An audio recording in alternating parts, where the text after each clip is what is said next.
What's going on, Ronin Clan and Plus Ultra fam? How you guys been? It's been a while since I've had the GSA series on my channel, and I'm happy to bring you part 7. But before we get into the next part, you see this number on the screen right here? This is my subscribed to unsubscribed people that watch my videos. If you could, just follow the arrow right there in the corner and hit that subscribe button, because you know what? You'd be doing me a huge favor. And not only that, while you're there, if you could be so nice as to share this video, it would be much appreciated. But anyway, enough with my ramblings. I want to welcome you guys to part 7 of What If Giovanni, sponsored Ash. I hope you enjoy. It took majority of the people in attendance a moment to respond to both the boom that rocked the ship and the sudden attire change for so many of the people that were left on the ship. But after the shock had passed, the majority reverted to their most instinctual response, and that was to panic.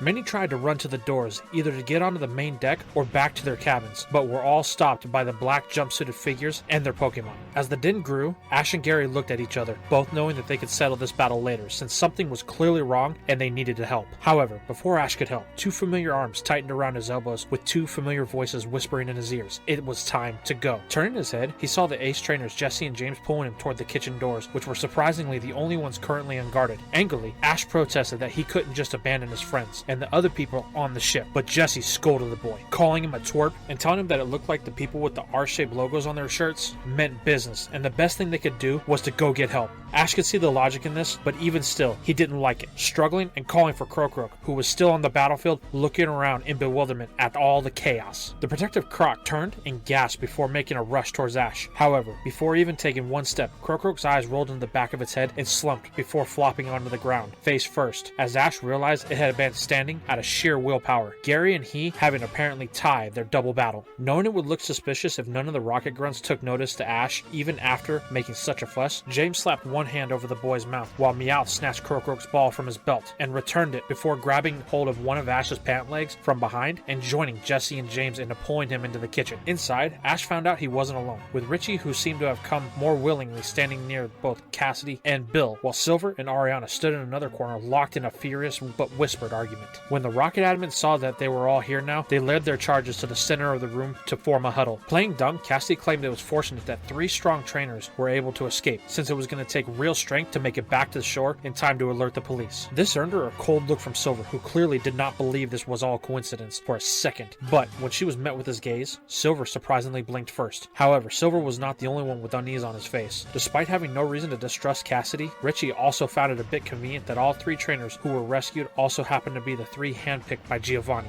Ash, on the other hand, hadn't spared a moment's thought for this, and in a showing of Giovanni as bravado, states that with their combined strength, they should fight back and drive those goons off the ship, so they're the ones who have to run away.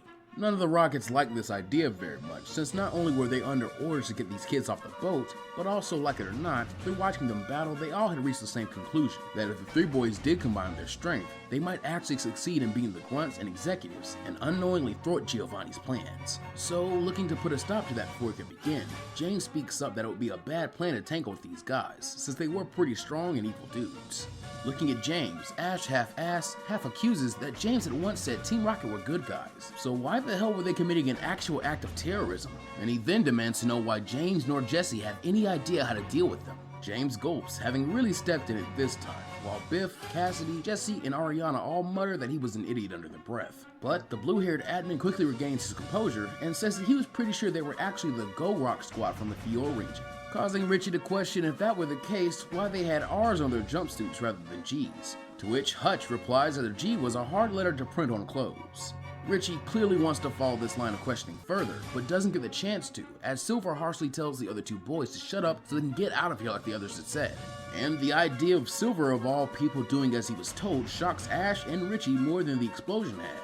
But their silence brings the admins time needed to lay out their plan and explain that by passing through another kitchen door and going along a back corridor of the ship, they would all be able to reach the lifeboats unseen. Ash still wants to argue, but Ariana in a blunt and harsh tone tells him that talking time is over. If they didn't get going now, it would end up being too late, as she and the admins then pushed, pulled, and cajoled their young charges out of the kitchen and into the corridor. She discreetly presses down on one of her earrings. Back in the ballroom turned battlefield turned hub of pandemonium, a light blinks on Archer's watch, telling him that the brats were at last out of earshot. He then brings out his gold bat and covers his ears before having it use screech. The awful cacophony made the panicking passengers fall silent en masse, as many fall to their knees, clutching their ears and trying to block out the painful noise. When Archer finally gives Golbat the signal to stop, Petrol stands up and bellows that the passengers better sit down and shut up, lest they want any more of that. Giving the purple-haired man a look that said he held the same esteem for him as something he would have scraped from the bottom of his boot, Archer cleared his throat, and in a more assertive voice told the assembled passengers and staff that he was sorry to do that, but he had important information that required their immediate attention. Namely, he had detonated a charge which, as they spoke, was sinking the ship. However, he did have good news. He could lead them to the lifeboats and their ticket to survival, and it would only cost them a low price of all their Pokemon. He then gave a scummy chuckle, showing off his whitened teeth, and added that this was a limited time offer, since in 15 minutes, a second charge was going to go off, and anyone left on board, well, some things are better left unsaid. Then, with the showman's flourish, he presented a remote, and all the room screens that had previously shown close-up battles of the information on the trainers and their Pokemon switched over to the same timer, counting down from 5 minutes. Turning away from the terrified crowd, the aquamarine-haired exec scolded Petrol for his crass opening, calling the other man an unrepentant boor. He then added that he would start rounding up the trainers who had already paid the toll, while he wanted Petrol to start applying pressures to those who were feeling more reluctant. With a wheezy giggle and a stroke of his greasy goatee, Petrol replied that this was his favorite part of the job, just like taking candy from babies.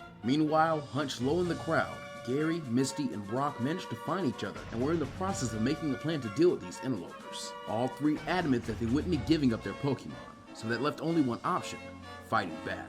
With worry in her voice, Misty expresses concern over where Ash is, wishing that he could be there to help them with their plan. But Gary reassured her that the last time he'd seen Ash, he was being led somewhere by those aged trainers from early in the tournament, probably to make a plan of their own. And in a tone that almost sounded like respect for the guy, he asked that if he knew Ashy Boy, whatever it was gonna be big, so they should keep looking for an opening of their own. It would be best to lie low for now and ready themselves, so whenever Ash and his new friend sprung their plan, they could help out. Brock and Misty could see the logic in this, and have faith in how much Ash had grown in their time apart. But still, they were both happy with the idea that they were also looking for their own moment to strike, rather than leaving their fate entirely up to their absent friend. So they instead turned their attention to bolstering their forces by looking for other familiar faces such as AJ, Giselle, and Nurse Joy, in hopes of recruiting them as well. Back in the kitchen, as Ash's incessant arguing stretched into another full minute of his obviously not being convinced, Meowth begins to look around a bit nervously, as his hearing was good enough to both wince from the earlier screech attack and catch the time limit his Team Rocket colleagues found themselves working under. Jesse and James do their best to push back, but with their covers being that of older friends, they aren't in any position to continue forcing Ash to do anything more than they already had. It was clear that Richie and Silver were more interested in getting off the ship ASAP, though for different reasons. Finally though, Ariana moves to reach for her Gleam's Pokeball, seeing fit to simply use a stun spore on the uppity boy and bring this to an end. But before she could, a tiny star of energy shot the ball directly out of her hand and sent it clattering to the ground as she has to shake the stinging pain away. Looking to its origin, there stands Meowth on Ash's shoulder, as he then speaks clearly. "No need to get handsy, lady. These guys are right, kid. We gotta bounce." The jaws of everyone else in the room seem to drop. For James, Jesse, Butch, and Cassie shock at Meowth's willingness to disclose his secret in such a situation. For Richie, Silver, and Ariana, the pure and unadulterated shock at meeting a fluently human speech mimicking Pokemon. And for Ash, shock and betrayal that his partner wasn't on his side. Just as suddenly though, Jesse and James begin to back their friend in convincing Ash to retreat, as the longer they waited, the more likely someone got seriously hurt. Finally tearing his gaze away from Meowth, Ash takes a look around the room to see the faces of all the attendants accepting abandonment as their only option. He hangs his head and concedes as the group breathe a sigh of relief and begin to hurry to a conveniently placed lifeboat on that side of the ship for a hasty escape. Obviously prioritizing her own safety even above that of her orders, Ariana climbs into the small vessel first, followed by Butch and Cassidy, who also seem to be quite on edge as their time limit shrinks. Jesse is next, as James and the boys seem to hesitate one final time, before a glare from his colleagues sees James encouraging Ash that though it may not seem like it, he is doing the right thing. However, with the boy's face still so low, it was impossible to read his expression under the brim of his hat. So, feeling awkward and a bit guilty, James lifts a foot to step into the craft as well, along with Silver and Richie, when suddenly, the two other boys had their shirts tugged back to keep them from moving forward. As Ash suddenly thrusts his foot into the small of James's back, the force is just enough to send James tumbling into the lifeboat and causes him and the disguised rocket members to sprawl out clumsily. Meowth in shock screeches to know what Ash is doing at the same time as the others, when he suddenly feels Ash clamp a hand on his paw and press a thumb into his wrist, causing his claws to extend by force before he uses Meowth like a pocket knife to slash the rope holding the boat aloft, sending the adults plunging into the sea far below for a rough landing. Richie and Silver just as suddenly round on Ash, demanding to know what he was thinking, as he is forced to release Meowth's paw as they each grab his collar or jacket. However, Silver recoils in shock, along with Meowth, as Ash speaks and glares to them in the same tone of voice and with the same expression, eerily similar to the only thing to ever incite true fear out of either one of them, Giovanni himself. Jerking away from the two boys, Ash turns his back to them and strides back to the area that Gary, Brock, and Misty are being held in, as he declares he will not be running away like a coward and expects the same of his rivals. Richie begins to argue when Ash cuts him off, stating that if he was set on leaving, then he can always jump and swim for it and catch up to those weak adults. Silver, on the other hand, draws in on himself even more in pure surprise at never knowing Ash had this kind of bravado, as Richie hangs his head like Ash did earlier, while the two watch his back grow further and further away. Looking at the other redheaded boy, Richie admits that he agrees with Ash, but is honestly too scared to go back in there to fight, as he only has one Pokemon left that is completely fresh, being Tangle. Silver remains quiet, as Richie then lifts Dune's Pokeball and greets his partner, asking if he's up for their first ever flight, to which Dune exhaustively yet dutifully agrees. Climbing onto the back of his dragon, he looks to Silver and declares that he'll try to race ahead and get the cops, but asks his friend to back up Ash. After a few moments of silence, Silver nods, but nowhere near the amount of vigor or fire that he'd shown towards Richie on the way to the tournament, as Dune dives off the side of the ship and with some trial and error begins to soar through the sky, as Butch and Cassidy in the ship below call out for him not to leave them. Back with Ash, he peeks out of the kitchen door to see that thankfully the Rockets had all turned their attention to their hostages and a few trainers still capable of resisting them, being the usual suspects that Ash had expected. Brock, Misty, Gary, Giselle, and AJ had each engaged one or two of the Rocket Grunts, while Archer, Proton, and Petrol all hung back with the very Pokemon which had pushed Ash's team to the brink over the course of the tournament out of their Pokeballs as the second line of defense in what was an obvious war of attrition, as at the same time on the second bomb clock ticked away menacingly on the various screens throughout the SSN. Ash didn't get the best grasp of what the entire situation in the room was. He could see that at least a wave or two of grunts had already come and been defeated, not to mention the Rocket managers with all their Pokemon looking all the better as if they had never had a battle to begin with. As Archer's rabbit-looking Houndoom eagerly paced about the battlefield and corralled Gary's Pokemon back into line, as another grunt took the place of the former, who'd sick a new pair of Spearow and Rattata on Gary, causing his Eevee and a Pidgeot he'd not even gotten to use in their finals match to waste energy defending their trainer and avoiding Houndoom's Ember and Golbat's vicious attempts at inflicting poison with his fangs. The grunts weren't much in terms of combat power, but it was obvious that Gary's Pokemon were tired out due to the great pace of the battle. As the 12-minute mark passed, it actually saw his rival switching them out for Rhydon, who had seemed to be more or less okay, and an Executor, though both of these pivots were made at a disadvantage, and saw Gary's team members forced to take multiple attacks each before they ever got a chance to counterattack. Brock, AJ, and Giselle gave the grunts their second biggest challenge, Bulbasaur and Zubat making for a tricky combination that turned the Rocket grunts' game tactics with Petrol and Proton against them, as Stun Spore, Poison Powder, and Sleep Powder combined with Zubat's wings flapping and Supersonic caused the weaker Pokemon they battled to be switched out near constantly, if not being simply knocked out outright, and Onix for its credit had been serving as the Resistance's shield, coiled protectively around the trainers and providing a refuge for their Pokemon as well as the last line of defense as it kept their opponents back with the odd Dragon Breath. AJ thankfully still had a few more Pokemon of his own to use. It just seemed that they weren't his strongest or most competitive candidates, as he only had his own two Rattata to battle against the grunts, though the difference in power between his twin rodents and their opponents was still obvious, as Ash had seen them even take down a Mankey or two. Giselle's ace Marowak had easily skirted through the competition off of its own evolution in the prelims and a basic gimme win against James and Growly, so it fought valiantly alongside its mistress. Most surprisingly, Nurse Joy had called on her Chansey to battle. It very obviously wasn't suited or used to fighting, but was doing an amazing job at keeping the Resistance's fighters in the battle with Heal Pulse, Helping Hand, Charm, and a fairly weak Pound, though inexperience in battle was costing Chansey, as Ash could see that damage it had been taking from being targeted and ganged up on by grunts as a group effort was slowly beginning to pile up. Misty most shockingly had no Pokemon of her own engaged in the battle, and from Ash's count she should still have at least Gyarados ready to rumble, though we could guess why she may be holding it back at the moment. Meowth clutched onto his jacket harder than usual, having got back to Ash's shoulder the instant he stepped into action, as the movement had become second nature by now. The way the cat had been acting, along with the realization he had been used in some way or another, along with everyone else who expected a genuine competition, how could he not suspect that something was off about the entire situation earlier? If his mother or Mr. Giovanni could see him now, they'd definitely be disappointed in his lack of forethought. Thinking of his mentor, however, did bring to mind the question of what he would do in this situation, and it brings him back to the first ever thing that Giovanni had taught him when he began his journey after the battle against Fearo's flock. With a grimace, he remembers those words clearly in his head. Some things are just stepping stones to your goal. He pulls out the mysterious Fearo's Pokeball as Meowth curiously questions what he is thinking, as he notices the rather dark and serious look on his trainer's face that he had never seen before. It was honestly unnerving.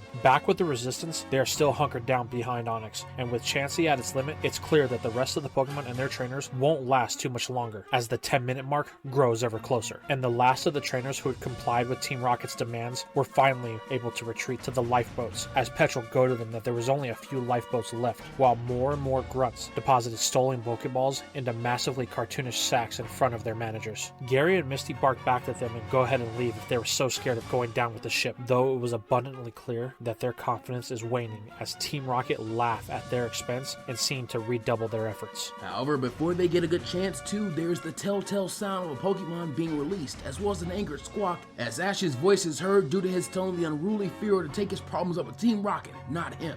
The grunts and managers turn just in time to see said boy flying directly at them on the back of the wildly flapping bird while Meowth hangs on for dear life. The managers duck just in time as Ash goes soaring over their heads, but their grunts and Pokemon are very unlucky as Ash suddenly stands on Fearow's back and jumps while kicking it in the back of its head, which causes it to suddenly nosedive directly into the line of grunts and enemy Pokemon, catching most unaware and obviously taking both them and the mysterious Fearow out of the fight. Meowth and Ash for their trouble end up landing rather clumsily, and Ash even slams his head against Onix even as Meowth does his best to steer their fall to avoid that very outcome, breaking the majority of his trainers' fall in the process, and thus leaving them both very shaken up as the remaining grunts and the admins prepare to retaliate against them. Just before the two can be targeted for an attack though, Gary, Misty, and Brock are able to snatch them up and over Onix's barrier and into safety just in time, as they demand to know what he could have been thinking and where he's been.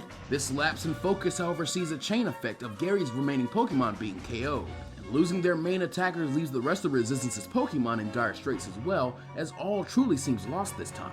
That is, until Ash notices a metallic glint and tells Brock to have Onix hunker down harder while telling everyone else to return their Pokemon just in time for Silver's voice to loudly and clearly order a discharge from Magneton.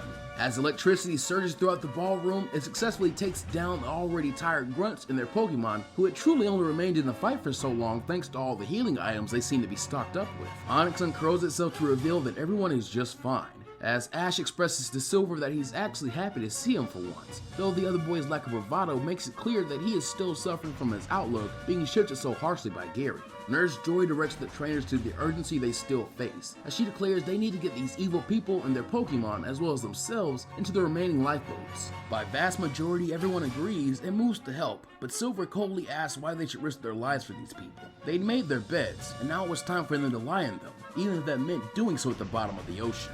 And even though it's the worst possible time for such a thing, a fierce moral debate ensues between he and Ash, while most of the others begin loading the grunts and their Pokemon onto one of the remaining lifeboats while using Bulbasaur's vines to tie them up.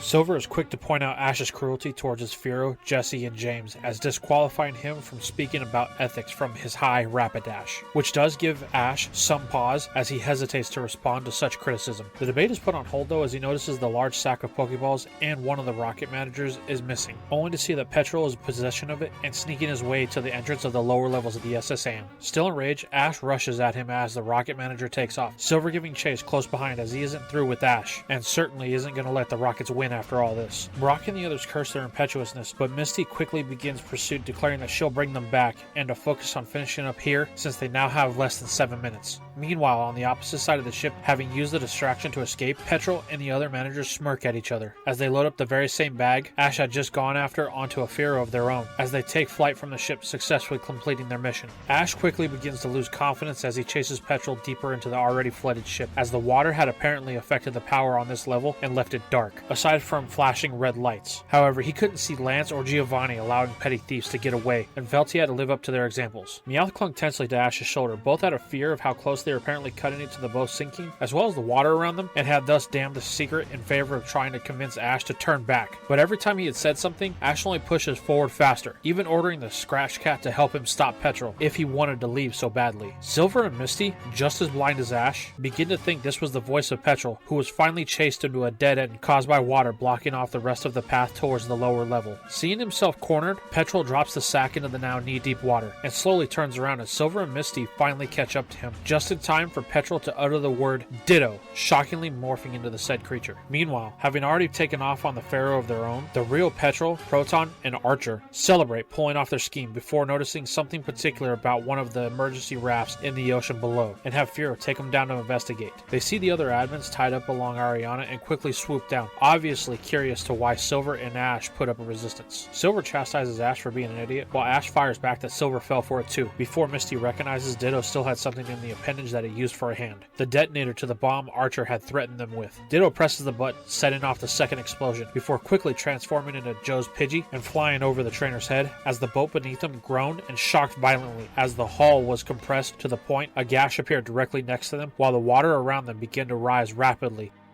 Ash then realized that the bag Ditto had been using as bait was actually full of prizes from the tournament and not stolen Pokeballs, as it sinks deeper into the water and the ship begins to split in half.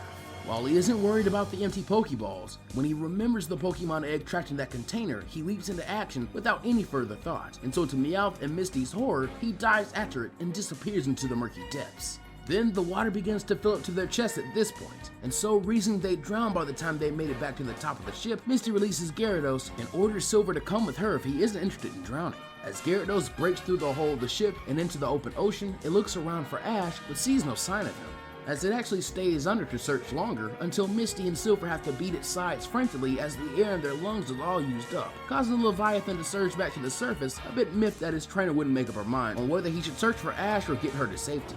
Up top, Brock's group is forced to climb into a lifeboat after they'd captured and piled up the defeated Rocket Grunts and their Pokemon on the only other free one.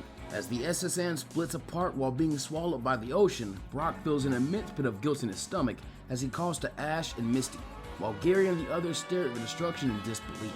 Unfortunately, these calls go unanswered, as Misty, Silver, and Gyarados are on the exact opposite side of the SSN as it drowns out most of the sound that isn't metallic groans and moans while being crushed by the pressure of the sea.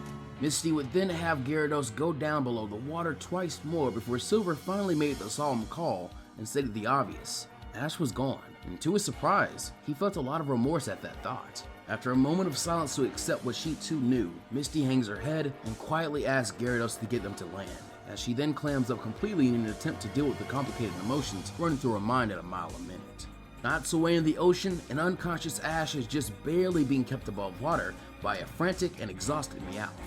Ash had fought so hard to save the presumably stolen Pokemon egg that he nearly drowned himself to recover it, even maintaining an iron grip on it after falling unconscious, and it takes everything Meowth has to swim for the both of them. So, remembering their team does have a water type, Meowth takes the gamble of diving into the water as Ash sinks a bit to retrieve its Pokeball. Obviously, Psyduck isn't happy to be released in the open ocean and begins panicking as if it couldn't swim, but Meowth, channeling as much of Giovanni's persona as he can muster, sternly orders the duck to get its crap together, freaking Psyduck out so bad that it remembers it can swim naturally and easily does a better job of keeping Ash afloat than the cat could.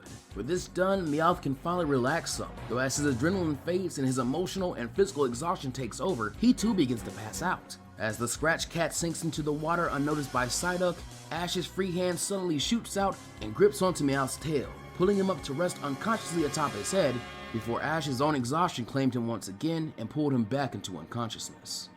Hours later, Psyduck drags Ash and Meowth onto the beach of a small island. Neither of them are moving, but Psyduck flops on the ground and instantly falls asleep. Sensing its family is in danger, as well as the familiar terrain of sand through its capture device, Croak bursts out of the Pokeball ready to defend them, though it again drops to one knee, obviously not having fully recovered while inside. Realizing there is no physical threat, Croak inspects the three downed creatures and helps Meowth and Ash cough up a bit of water in their lungs. It then sets about releasing the other members of the team, quickly returning the mysterious Firo after realizing it was knocked out and possibly possibly in need of medical attention, and pulling its weight as Ash's starter by directing his teammates. Though they were all very tired, Tyrogue, Charmeleon, and Croagunk worked together to build a fire and a campsite to help their trainer. This is the sight that Ash wakes up to, as exhaustion still shrouds his mind, and he immediately looks around for the egg, Meowth, then Misty, and Silver. Finding 2 out of the 4 of his worries help ease his mind, and brings relief to see that his friends are alright, before looking at the still unconscious Psyduck and Meowth, while piecing together that they were the reason he had survived, as well as the innocent Pokemon egg. However, Ash still felt angry for what Meowth had done to Gloom, as well as his willingness to just lay down and let Team Rocket get away with their plans. With a deep sigh, he puts a pin in the issue and searches his bag for whatever supplies he may have left. Finding a few spare potions Lance had encouraged him to stock up on, as well as a few leftover berries from Mr. Fuji. With these few items, he was able to get his team as healed up as much as possible, even being sure to set aside a few berries for Meowth and Psyduck, as the group settled in for what hopefully was their only night on this deserted island. Ash decides to let his team rest outside of their Pokeballs as they crowd around him to rest for the night. Meowth, secretly awake the entire time, feels even more guilt than before as his trainer and teammates continue to show him kindness, even when he could be looked at as directly undermining them. Later that night, a sound can be heard in the water just off the shore of the island moving towards them. Ash and his Pokemon jump awake ready for the danger. However, it turns out to be Misty as she leaps from her Gyarados, as she takes Ash down in a tackle hug fueled by pure happiness at realizing her friend didn't meet a watery grave. Silver dismounts from Gyarados and snarks that his hunch that the campfire would have been made by an SS and survivor was correct, as he congratulated his rival on surviving on his own, secretly hiding the wave of relief that had washed over him when his eyes laid on the Ketchum again. Ash couldn't be happier to see his friends. The new arrival take the opportunity to get warmed up and eat something, before Ash asks the question that is on all of their minds of what was that. Meowth expects Silver to spill the beans, but is surprised when he does not, instead pretending to be just as clueless as his companions. Ash mentions that the friends who had gave him Meowth told him that Team Rocket were heroes, and so expressed doubt that the people on board were the real organization, causing Silver to eye Meowth. He had already had suspicions about the Takemon based on some of the things that he had said to Ash when they were being led to the emergency craft, and now he's been given all the evidence needed to label Meowth as the enemy.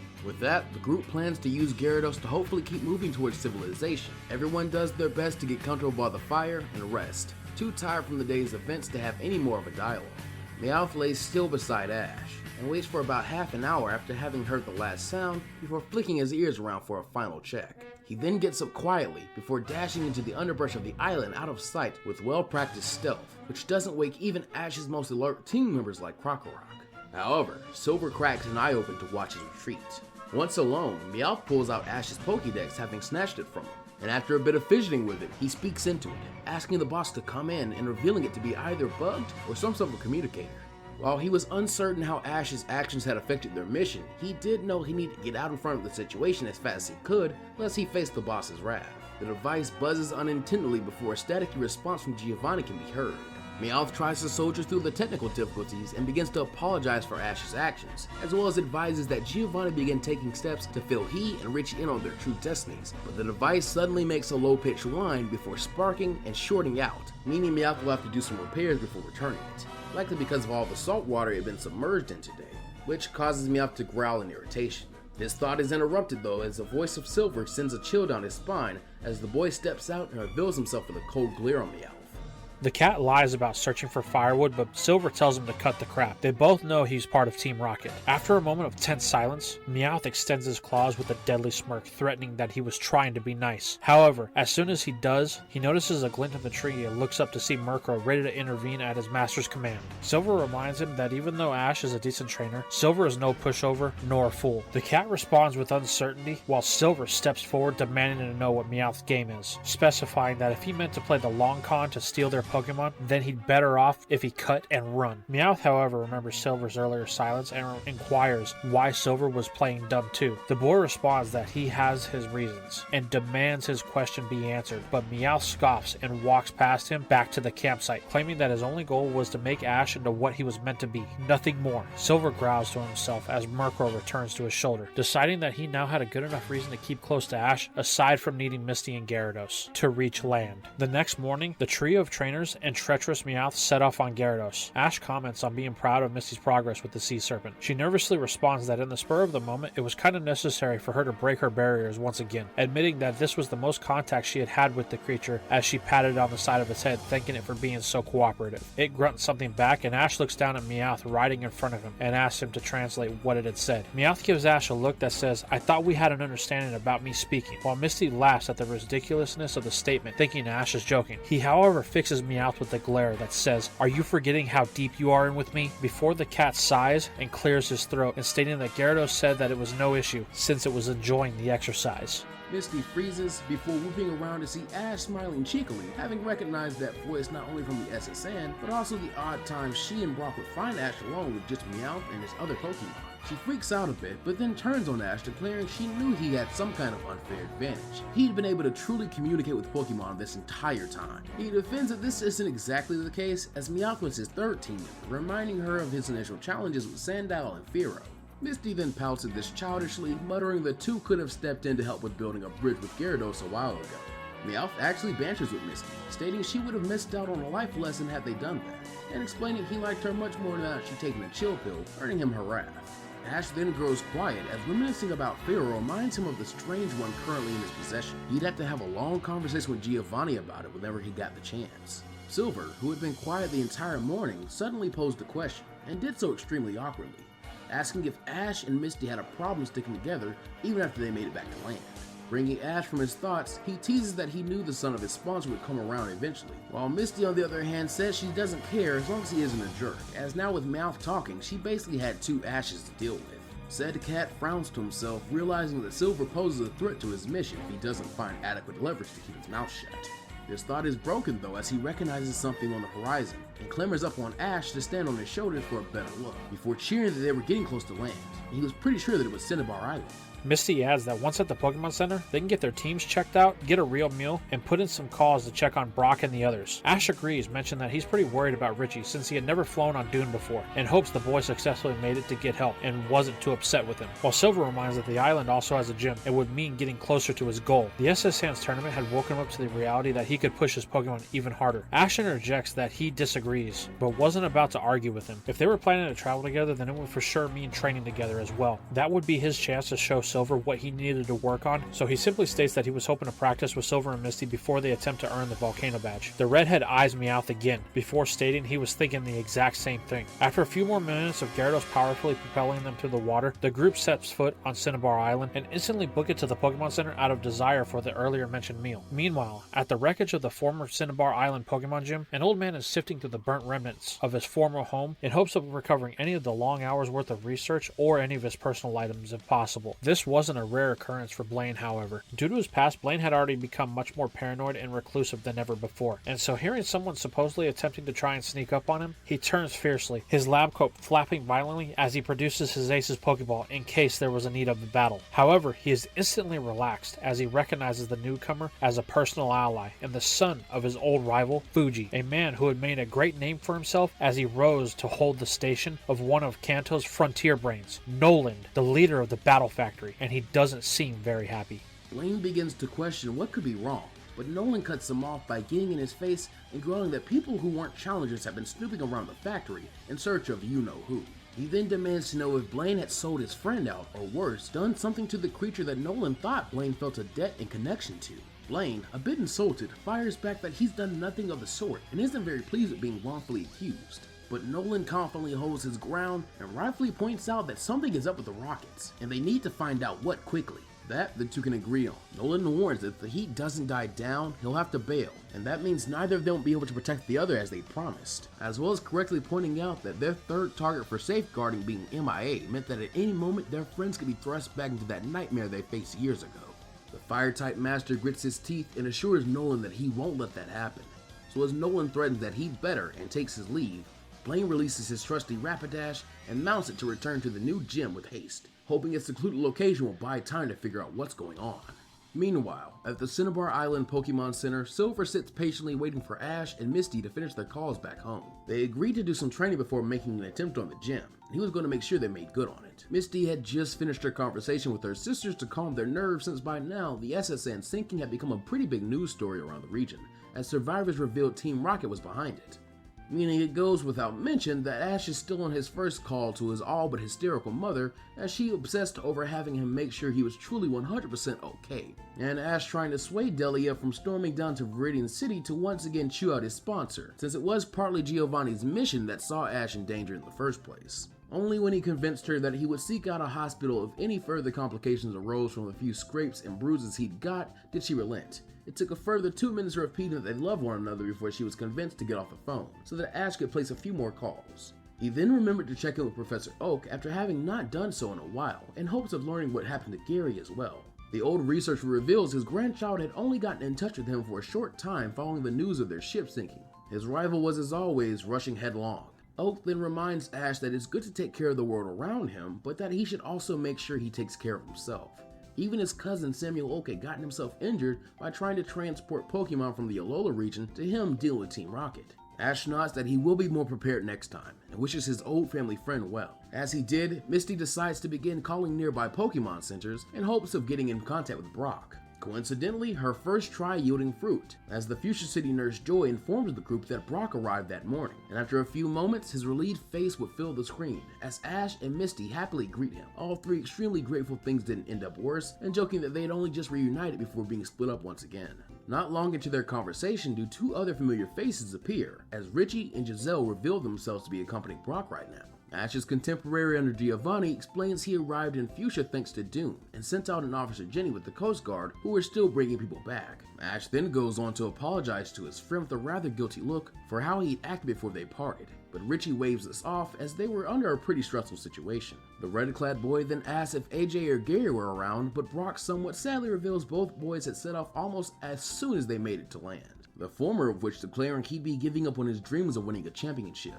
When asked about what Gary was planning to do next by Silver, Brock reveals the boy was already training and had plans of taking on the Fuchsia Gym ASAP. With a solemn look, Ash vows if he sees AJ again, he'll do his best to make amends and reinvigorate his passion for battling. Before they end the call, Ash remembers something and proudly shows off the saved egg to Brock, revealing it as the spoils of the risk he took. Brock reprimands him for such reckless behavior, but praises Ash for doing the right thing and leaving him with a few care tips for the egg until they find out what to do with it. Misty could tell that he was excited for the opportunity to help care for a baby Pokemon from a foreign region though. Next, our hero decides it's finally time to call his sponsor, something he had been dreading since he had more than an adequate reason to be mad with Giovanni. Yet the concept of talking to the intimidating man with the confidence his mother did made his blood freeze. Resolving himself to finally dial the number, something which gets Silver to fully sit down next to him while Meowth sits on Ash's shoulder beginning to sweat nervously. After several rings, Giovanni doesn't pick up, though the same dark-haired assistant does, and explains she was told to express Giovanni's desire to be available. This causes Ash to lash out on the woman about the mix-up with Firo and demand to know why it happened, as he demands to see both Firo and Gloom to be sure they're safe. The woman, who Silver points out is named Matori, awkwardly explains that Giovanni also held the Pokemon for his associates, and so she takes full responsibility, explaining she mixed up his Firo with another. She bows her head several times and speaks to someone off-screen, who apparently acts as her own assistant, based off the tone she used before she is handed two Pokeballs, which she uses to release a large Firo, who is unmistakably Ash's first catch, as well as a little Gloom, who instantly hides behind Firo's wings, making the bird look down at her and squawk at her like a mother to a shy child. With a sigh of relief, Ash is still irritated, but lets go and asks for the Firos to be swapped out immediately. He thinks about swapping Psyduck for Gloom, but reasons she still likely would enjoy some space away from Meowth, as well as him wanting to spend some time with Psyduck, as it did save his life. Matori once again apologizes before looking at Silver for a few moments before hanging up. Ash looks to his rival and questions what his father was always so preoccupied with, causing Silver to glance at Meowth and express that he too would like to know the answer to that question. But regardless, he reminds his two new traveling companions that they wanted to train before taking on Blaine. Misty seconds this, as she wanted to see if Silver and Feraligatr could back up all that smack they were talking while they were looking for Ash about Gyarados being big but nothing else. This actually gets a smirk out of the redhead, as Ash can't help but feel vindicated as him and his rivals seem to be getting along. The trio spend the rest of their day behind the Pokemon Center, hard at work polishing off the rest of their skills. We'll explain more about this training later on in our story. The most important thing to know is that Silver is definitely a slave driver of the group, though Ash and Misty make it very clear that they won't tolerate that in a traveling companion, much less a training partner. Due to his confidence being shaken by Gary, Silver is surprisingly open to this, and begins to take the input of his companions. hands, particularly for Misty in the case of Alligator and for Ash in the case of Haunter. Ash and Misty put in some serious one-on-one training with Psyduck to begin cultivating some sort of battle prowess, but it's a slow and tedious job that they quickly have to rely on Meowth for, using this as both training and punishment for its transgressions against Gloom. Meowth is forced to lose time and time again to Psyduck in order to help it master its scratch. This obviously leading to the discovery of the waterfowl's untapped psychic potential, as it blasts Meowth nearly back out to the sea area after the cat, in frustration, pops him on the head, something Ash can't help to snicker at as he goes to retrieve him. Finally, Misty and Poliwhirl begin to train using its water-type moves, but alas, it's just as slow, made worse by its insistence on sneaking off to join Machoke and Tyrogue in their own training. This does, however, give her the revelation that she needs to begin looking for a water-type attack that calls for Poliwhirl's physical strength instead of its special energy. And finally, after putting the rivalry aside for the USSAN tournament and its aftermath, tensions finally boil over for an impromptu grudge match between Ash's Fire Lizard and Ground Croc. Realizing there's no use in breaking them up, he and Silver simply watch closely as the two brawl it out, with each being on equal footing for the first time in a long time, thanks to Ash's larger team seeing him depend on Croak less and less as of recently. Just when Ash thinks the match will be at its end, as Croak drops into the ground nearly too fast to see, Charmeleon follows him right down, and the ground itself begins heating up from its counterattack. Suddenly, there is a loud rumble as the ground bursts open with bits of molten rock that cause the trainers to back up as both Pokemon come shooting out unconscious, resulting in the first tie between the rival reptiles. This to Ash and the rest of them seemed like a decent stopping point for the training. By the end of the day, and with all of them feeling refreshed and prepared at the SSN, they all agree it's time to take on Cinnabar Gym the next morning. Silver had revealed that he had doubled back and retrieved both the Boulder Badge from Flint and the Gimme Cascade Badge since it seemed like a good time saver, and allowed him to just focus on training. So at the moment, he had 4 official badges to Ash's 3 and Misty's 2. And would therefore have what was likely to be the hardest match. Also because of this, he agrees to give either of them the first attempt at Blaine, since it would also lead to a great strategic advantage on his part. However, as they walk and talk about this, they quickly run into the issue of having no idea of how to actually locate the Cinnabar Gym. And the only clue they're given from Nurse Joy is that Blaine is a tricky guy with a penchant for puzzles and riddles that are given out by his few trusted gym trainers, so she can't really help them as finding the gym is part of one's test for a badge. This, though, is exactly where Silver's sleuthing skills begin to shine, as he takes the lead and begins quickly interrogating and tearing through each of the riddles and clues the gym trainers give them as they find and battle them. By the afternoon, the trio finds themselves at the entrance of the gym, no worse for wear. And inside, Blaine is incredibly surprised and a bit jumpy due to someone actually finding their way inside the gym that day, due to his personally ordering the gym trainers to make each riddle as humanly impossible to solve as they could manage, until he got to the bottom of what was going on. So you can only imagine his fright when the child of his former employer under Team Rocket comes strolling into the gym flanked by Ash and Misty. Keeping as cool as best he could and cursing his lack of foresight not simply closing the gym for a few weeks, Blaine tries to confidently introduce himself and greet the newcomers while congratulating them on making it there, asking if they all seek to battle him. Ash and Misty happily confirm this, while Silver, in a tone that reminds Blaine far too much of his father, gripes that they would have no other reason to enter his hard-to-find and uncomfortably hot and dangerous gym, so there was really no need to waste time with such an obvious question. This also confuses Blaine on what Silver's reasoning for being here truly is, if he has such seemingly earnest companions. Sweating due to his nerves more than the heat, Blaine asks who will challenge first, causing Silver to look to his friends as Ash instantly defers and allows Misty the go-ahead, surprising her a bit, though he points out that he's still feeling a bit guilty about their match on the SSN, and in a much lower tone argues that she has such an advantage here he doubts the battle will take too long anyway. Not one to look a gift Rapidash in the mouth, Misty accepts and steps forward as Blaine expresses eagerness to face the region's youngest gym leader and asks about her badges. With only 2, the match will be a 2-on-2, but as respect for her status, Blaine will use Pokemon he would use for a 3 to 5 badge holder, with his first out, Arcanine. Wanting to redeem her first gym battle with a Leviathan, Misty starts with Gyarados, netting her the added benefit of intimidating Arcanine. What follows is barely considered a battle, as Arcanine struggles to even make Gyarados notice its attacks. After all the grief Charmeleon had given it so far. However, with no water-type moves, it isn't hit hard enough by the more immobile Gyarados in this hot environment to end the match. This irritates Gyarados to the point of breaking its limit, as this time when Misty orders Bite and he surges forward, water begins to pour out of Gyarados' body in copious amounts until it slams Arcanine with the watery tackle. Misty recognizes this as Waterfall, also giving inspiration on the physical water-type move she was looking for to teach Poliwhirl, and giving her the idea to let it watch the rest of the battle as she calls for a final waterfall, which ends the first match. Blaine praises her skill, but states that he'll turn her strength into a weakness with his next partner from a region he's quite sure she'd never visited before, as he calls for his Carkol. Misty is indeed unfamiliar with his Galarian Pokemon, so she asks Ash for the rundown from his Pokedex, but it doesn't have any information for her other than it being a rock and fire type. Smirking at the poor decision, she orders Gyarados to clean sweep with a quad-effective Waterfall, but Blaine simply orders an Iron Defense and has Carkol stand still. When the move makes contact, a burst of steam is made as Carkol begins to move at a ridiculous speed, too quick for Gyarados to react, resulting in Blaine ordering his partner to circle around and pelt it with an Ancient Power. Gyarados is hit twice before it has time to feel any pain, and on the third time, Carkol gains a mysterious white aura that seems to power it up more before Gyarados falls to a final Ancient Power. Misty thanks Gyarados for a great gym debut as she plans to call on Starmie to clean up her mess. Poliwhirl runs onto the field. She moves to recall it, but Ash advises her to let it try and reminds why it's so special. Trusting in her friend, she decides to allow this. Blaine smirks and orders Carkol to use its buffed up Incinerate,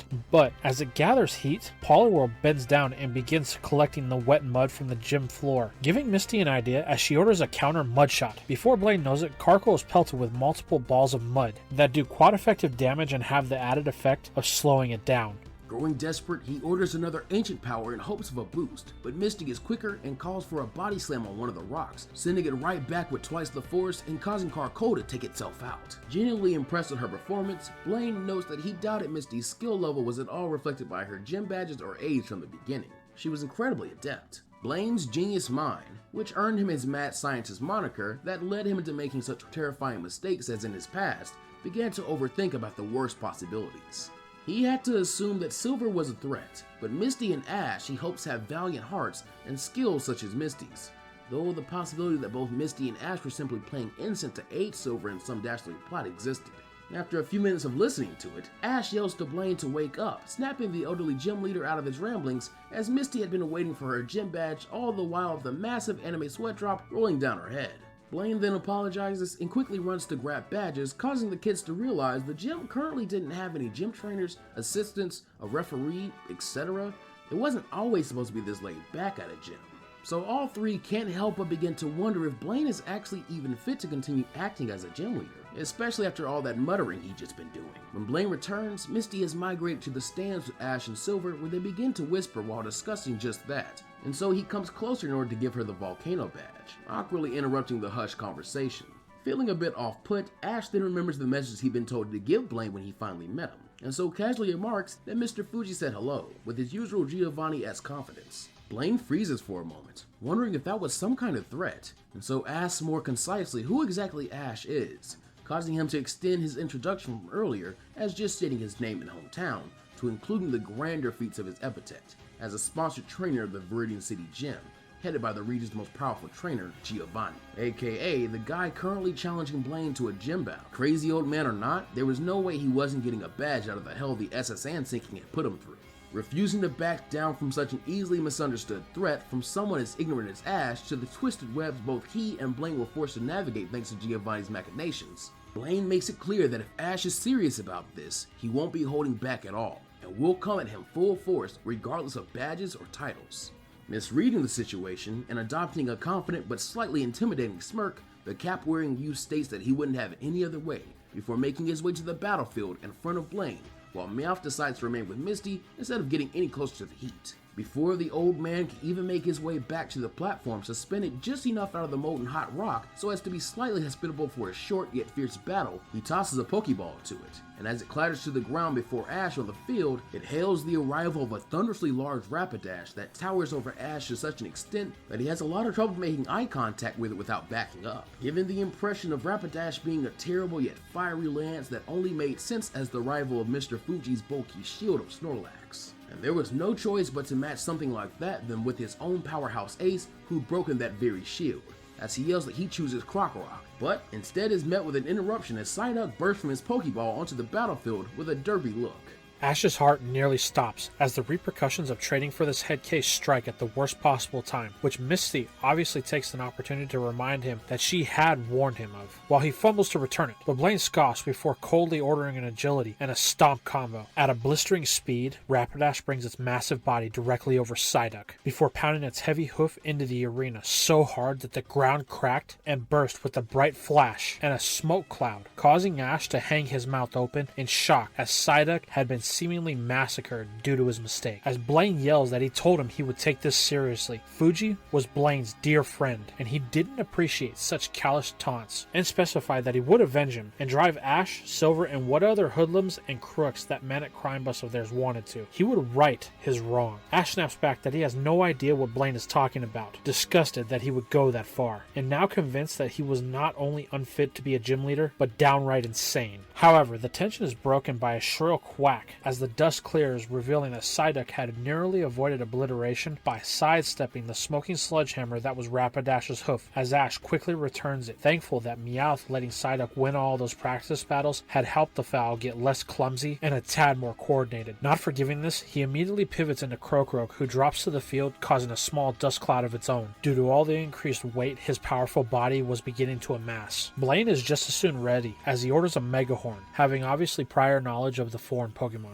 As Ash has his first friend dive deep into the heat-resistant stone the gym field was made from, expertly weaving through the earthen mantle to avoid any of the molten hot lava, Blaze, recognizing this mastery, quickly calls for another agility, and for his steed to stay alert. But just as quickly, Croak comes blasting from the earth at an odd angle and an incredible speed cultivated in the first step of their journey, as it slams into Rapidash's massive body and neck. Blaine encourages the beastly creature to hang in there, counter with Mega Horn, but his speedy attack is not strong enough to withstand such power, so it flinches, allowing Croak to wrestle and pin the massive stallion to the ground, where it faints and gives him a moxie boost. Just as Ash praises his starter's ferocity and control, Blaine growls, stating that was far from his best, as he reaches into his pocket and produces an Ultra Ball, releasing its inhabitant, a Magmortar. Unlike Rapidash, which had been incredibly tall but not extremely heavy, hence this creature seemed to be more average sized vertically, but very much not so horizontally. This was Snorlax's true rival, a bulky behemoth who could slug it out to the last burning hot power. Undaunted, Ash orders Croak to go in for another dig sneak attack, but Magmortar is more prepared and quickly turns on a dime to intercept it with the Fire Punch, which made a small shockwave as it grounded the Croc. Ash attempts to turn this on Blaine with the revenge uppercut, but Blaine and Magmortar's experience went out as a low kick saps most of the strength from the move, while dealing significant damage due to Croak's weight and power. Panic, Ash calls for Croak to escape using Dig, but Blaine orders his ace to follow the reptile into the hole and punish it with the Flare Blitz, causing the Dark-type to be pursued and trapped as he is rammed to the ground hard enough that the two come bursting up from the lava feet away before landing back on the battlefield. Croak struggles to stand, so Ash calls him back and instead decides to fight fire with fire, but Croak seems unwilling to return and pops right back out to watch the battle besides Ash. He didn't think Charmeleon could do it on its own, and would be ready when he was needed again. Blaine admits that Ash is strong and has a good grasp of battling, understanding full well why he would be desired by a man like Giovanni, but states that it will not matter, as he orders a Thunderbolt from Magmortar, whose claws disappear into its arm cannon as electricity arcs out, far too fast for Charmeleon to dodge it. So instead, Ash has his friend hang tough and getting close enough to pummel it with the Mega Punch, as he was sure that Croak would have begun to tire it out. Instead, Magmortar has the stamina to counter each blow with the Fire Punch of its own, as the two fire types let their blazing spirits fight, ending with the two stalemating as their energy wanes, just as Blaine had wanted, as he orders Magmortar to finish it with the Flare Blitz, but instead losing sight of Charmeleon, who resorts to a Dig that was nearly as fast as Croak's, and with the added benefit of being able to come from anywhere inside the volcano due to the much greater affinity for the environment. Blaine's partner stays on guard while charging up a dual Thunderbolt to be ready to blast at any point, but Charmeleon is able to feint by making it seem like he'll burst out of the ground, when instead he appears near the top of the volcano and dives down, dodging past the arcs of lightning to slam a dual Mega Punch into Magmortar's head for a critical hit, as the creature's eyes roll back and it falls unconscious. Ash happily praises his fire type, who preens with pride while Croak glares in jealousy at its rival, panicking as he had no more Pokemon from the main team on his person, and by this point had convinced himself of the absolute worst case scenario as fear begins to fill his heart. Suddenly, the volcano grows noticeably hotter as something begins to bubble behind Blaine, as he fearfully backs away from Ash and declares he won't let them take his friend. From the lava, a massive creature explodes upwards after having rested beneath it like one would from a lukewarm bath, with enough energy that a shockwave sends Ash tumbling backwards. Silver and Misty cry out in fear for their friend, as Ash's footing gives way due to all the damage to the battlefield, and the sudden realization of once again facing certain death fills him, as the last thing he takes in what may be his last sight. The word faces on Charmeleon and Crocroak as they both move to help him, and the mighty legendary bird of fire flying protectively behind Blaine. And that's all we have for What If Giovanni, sponsored Ash, Part 7. I really hope you guys enjoyed this one, and I'm so sorry it took so long to bring this wonderful What If to you that I've been collaborating with PlusUltraMan for nearly a year now. But I do have some questions for you guys. How do you feel about the outcome of the SSN? What do you think about Silver now traveling with Ash and Misty? And of course, how do you think the battle between Ash and Moltres is going to play out? Let me know what you guys think in the comments down below. And now let's end the video in the best way we know how and show gratitude for the extra support. Silver Heart Soul, thank you very much. Robert, thank you. Vegito Gaming 78, thank you. Andrew McCartney, thank you. Patricio Gonzalez, thank you. Holosiv, thank you. Julian Rodriguez, thank you. Ruben Watson, thank you. Lord Explosion Murder, thank you. Assassin 139, thank you. Flyer 943, thank you. Jacob Perry, thank you. Tavern Landlord, thank you. K McKnight, thank you. Kevin Atran, thank you. Maker YAG, thank you. Drax, thank you. Luke Franciscos, thank you. Adrian Carr, thank you. Dylan Silva, thank you. And Fox King,